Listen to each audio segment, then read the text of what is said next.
Hi everyone, welcome to another video lesson here on Practical Research to Quantitative Research. And for this lesson, I'll be discussing on characteristics of quantitative research. But before we proceed to that, let's have a warm-up first on what are the things or what are those experiences that you like or doing your research, and as well as your challenges and difficulties that you have encountered before.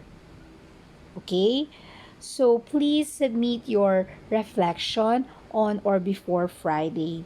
So let's proceed to our discussion. I have here a diagram, and in this diagram, I have here on quad functions of the school. There are four quad functions of the school: instruction, community service, research, and production. One of the quad functions of the school is research. Yes, no? Research is always connected in education. It is very important. No, why? Because the research tasks of the 21st century are for health and welfare, for food production and sustainability, for social awareness, for the conservation and environmental safety, for the culture and arts, and as well as for the technology and development. So, what is quantitative research? I know I have already given this before to you, so let's have a recap. In your own words, what is quantitative research? You may submit your insights again on or before Friday through my email. And I want to share with you the definition of quantitative research. The term research comes from the French word recherche, which means to travel through or to survey. According to Webster, it defines research as the systematic, patient study, and investigation in some fields of knowledge undertaken to discover and to establish facts and principles. And according to Calderon and Gonzalez in 1993, they defined research as a purposive, systematic, and scientific process of gathering, analyzing, classifying, organizing, presenting, and interpreting data for the solution of a problem, for prediction, for investigation, for the discovery of truth, or for the expansion or verification of existing knowledge, all for the preservation of human life. So, quantitative means presenting a data through numerical parameters and statistical values.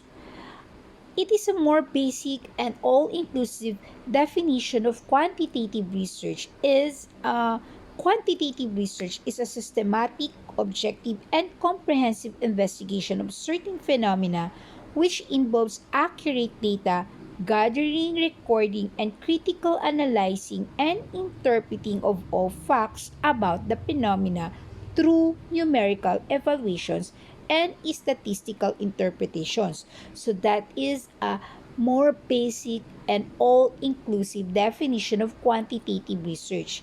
It incorporates all the words that have said in research. Okay, guys? So next year, I have here a schema of the nature of research. So here in my schema, I have here research, pointing arrow to investigation, and pointing to phenomena. So research always is, when you are conducting research, you are always investigating a phenomena, right? Because that is the systematic objective and comprehensive of research. You have to conduct an investigation, no? Because in you are doing your investigation, it should be systematic. There should be an objective, and it must also be comprehensive in order for you to said that you have already investigated it, no? And when you are doing your investigation in your research, it must be accurate and critical, no? Accurate in a sense that when you are gathering the data, when you are recording the data, it should be accurate. And also, Your data should be analyzed and interpreted also in a very critical manner, no, when you are doing your investigation, because it always comes up into that there should be a systematic way of investigating in doing that, because you have to do it accurately. So therefore, when you are gathering or recording it, you should have a systematic way of gathering it, of your data. You should have a systematic way of recording your data, and you have to do it objectively, right? And it must be comprehensive, no? After you have done that, you have gathered and record your data, you have to analyze it and interpret your data critically. So that's how we are dealing on how we are doing on research in order for us to investigate on one phenomena. Moving on, generally, the purpose of research may be expressed in a capsule as to discover, is to find the truth about a subject which was not yet part of the stream of the knowledge. No, that's why we are discovering of something, because it was not yet been found or not yet been established way back before. So it established discovery. And also to verify. To verify is to find whether what was found to be true 50 years ago is still true today. So research is both discovery and is to for verify into something. So moving on, um, research functions is there are five research functions, no?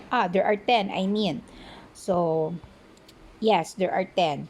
So, research functions is number one is to research discover new facts or new truths about known phenomena for primal existence. Number two, research correct perceptions as well as expands them. Number three, research gathers information on subjects or phenomena with little knowledge information. Number four, research expands or verifies existing knowledge. Number five, research find answers to queries by means of scientific studies. Number six, research develops and evaluates concepts, practice, and theories. Seven, research also develops and evaluates method that test concepts, practice, and theories. And for number eight, research obtained knowledge that can be utilized for practical purposes. Number nine, research provide hard facts which serve as basis for planning, decision making, monitoring, and evaluation. And to satisfy the researcher's curiosity by searching again exhaustively new facts either for personal satisfaction or society's gain. That's for number 10.